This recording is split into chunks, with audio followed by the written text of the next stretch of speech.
दोस्तों कुछ हफ्तों पहले आप सब ने हमारे द्वारा अपलोड की गई उस वीडियो को काफ़ी अच्छा रिस्पॉन्स दिया, जिसमें हमने आपको एक Christian IAS officer C Umashankar के बारे में बताया था, जो कि यीशु का प्रचार करता था। लेकिन ऐसा करने के कारण गवर्नमेंट ने उनके खिलाफ एक्शन ले लिया। दोस्तों उस आईएएस ऑफिसर ने परमेश्वर द्वारा मिली उस ब्लेसिंग का परमेश्वर के कार्यों के लिए जाने की रूहों को बचाने के लिए सही इस्तेमाल किया और इस बात को भी समझा कि वह इतने बड़े मुकाम पर परमेश्वर के अनुग्रह से पहुंचा है। दोस्तों आज की इस वीडियो में भी हम हमारे देश के एक ऐसे ही क्रिश्चियन डॉक्टर के बारे में जानेंगे जिन्होंने एक ऊंची पोस्ट पर होकर भी खुलेआम सुसमाचार का प्रचार किया और लोगों को प्रभु यीशु पर विश्वास करने के लिए बोला। और फिर उनके साथ भी कुछ ऐसा ही हुआ जो उन आईएएस ऑफिसर के साथ हुआ था। तो चलिए दोस्तों जानते हैं उनके बारे में, और साथ ही हम यह भी जानेंगे कि सुसमाचार प्रचार करने के बाद गवर्नमेंट ने उनके साथ क्या किया। दोस्तों क्रिश्चियन डॉक्टर का नाम डॉक्टर जे.ए. जयालाल है और इनका पूरा नाम doctor John Ross Austin Jayalal है। दोस्तों जे.ए. जयालाल IMA यानी इंडियन मेडिकल एसोसिएशन सोसाइटी के प्रेसिडेंट भी हैं। दरअसल दोस्तों पिछले साल पैंडेमिक के दौरान भारत में एलोपैथी और आयुर्वेदिक को लेकर बहस छिड़ी हुई थी, जिसमें एक टीवी चैनल पर लाइव इंटरव्यू में जे.ए. जयालाल ने यह कहा था कि यीशु ही सबको बचाएंगे, इसलिए यीशु का नाम लो। लेकिन दोस्तों इसके बाद उनके खिलाफ कई लोग खड़े हो गए और जिनमें से कईयों ने उनके ऊपर क्रिश्चियनिटी का प्रचार करने और साथ ही जूनियर डॉक्टरों के धर्म को बदलने के झूठे आरोप तक लगाने शुरू कर दिए। और तो और उन पर अपने पेशे का इस्तेमाल अपने ईसाई धर्म के प्रचार के लिए करने के आरोप भी लगा दिए गए।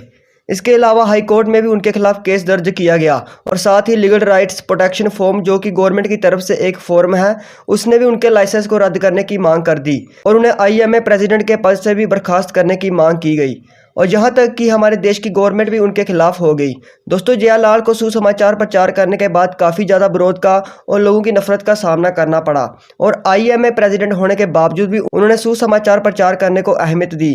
और इसको लेकर उन्होंने मीडिया को क्या बताया, चलिए हम उसके बारे में भी जान लेते हैं।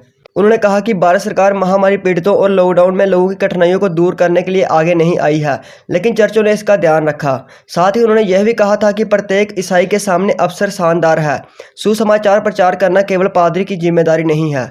जब अन्य महामारी दुनिया में आई थी तब ये ईसाई डॉक्टर और चर्च ही थे जो ईसाई करुणा दिखाते हुए इनके खिलाफ खड़े हुए थे। महामारी पीड़ित लोगों के बीच सुसमाचार की तत्काल आवश्यकता है। दोस्तों डॉक्टर जे.ए. जयालाल इस बात को अच्छे से समझते हैं कि सुसमाचार प्रचार करना कितना ज़्यादा जरूरी है और आज हर किसी को प्रभु यीशु को अपना मुक्तिदाता स्वीकार करने की आवश्यकता है। और आप देखिए कि कैसे यीशु की बात करने से शैतान को आग लगती है, क्योंकि वो नहीं चाहता कि लोग बचें, इसलिए लोगों के बीच में से विरोध करवाता है।